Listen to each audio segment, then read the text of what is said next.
చెప్పండి, మీ ప్రధాన డిమాండ్స్ ఏంటి? ఆల్రెడీ ఈ డిమాండ్స్ ఇప్పటి నుంచి కదండి, సుమారుగా ఒక నెల రోజులైంది. నిరుద్యోగ యువత అంతా రోడ్లను పడ్డారు. వీళ్ళకి మా బీజేపీ తరఫున మేము మా మద్దతు తెలుపుతున్నాము. నిన్న వీళ్ళు మీడియా ముఖంగా వీళ్ళు ఏం చెప్పారంటే, మేము గ్రూప్ 2 వాయిదా వేస్తున్నాము డిసెంబర్కి అని చెప్పారు.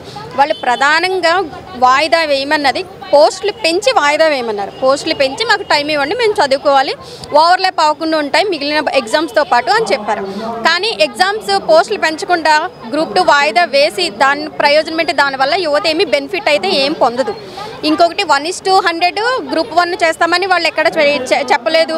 మెగా డిఎస్సి ఇస్తానని ఇంకా ఏమి దాని గురించి ఎక్కడ ప్రామిస్ చేయలేదు. గ్రూప్ 3 పోస్టులు పెంచుతానని ఎక్కడ చెప్పలేదు. సో ఇవన్నీ ప్రధానంగా దృష్టిలో పెట్టుకుని పోస్టులు పెంచి, వాళ్ళు చెప్పినట్టే పోస్టులు పెంచి వీటన్నిటిని ఎగ్జామ్స్ని పోస్ట్ పోన్ చేస్తే దాంతో యువత శాంతిస్తుంది. అంటే ప్రభుత్వం అన్ని మెల్లిమెల్లిగా చేస్తామని అంటుంది కదా, మరి మీరు ఇంకా ధర్నాలు చేస్తున్నారు. వాళ్ళు ఏమన్నారు, మేము వచ్చిన 2 yearsలోనే 2 lakhs ఎగ్జామ్స్ ఇస్తానన్నారు. మెల్లమెల్లగా ఇంకెప్పుడు చేస్తారు? ఆల్రెడీ 7 months అయిపోయింది కదా. 7 months అయిందంటే ఆల్రెడీ 25% వాళ్ళు ఇచ్చిన పోస్టుల ప్రకారం అన్న ఫిల్ చేయాలి కదా. ఫిల్ చేయకుండా అది ఎక్కడ? ఇప్పుడు ఈ యువత ఎందుకు రోడ్డు నెక్కుతుంది? వాళ్ళు మెల్లమెల్లగా చేయడం అంటే ఇచ్చిన టైం ప్రకారమే చెయ్యండి.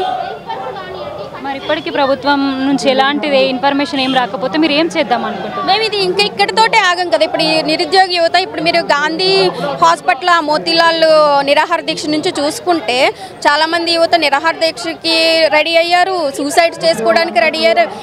ఈ ప్రభుత్వం ఇలాగే కనుక పోస్టులు పెంచకుండా ఎగ్జామ్స్ డేట్స్ అవి మార్చుకుంటూ ఉంటే సూసైడ్ చేసుకుంటా కూడా చాలామంది వెనకాడట్లేదు. సో ఎన్నో అరెస్టులు అయ్యాం. మేము కూడా ఇప్పటికీ చాలాసార్లు అరెస్టులు అయ్యాము. నిరుద్యోగ యువత కూడా రోడ్లకి చాలాసార్లు అరెస్ట్ అయ్యారు.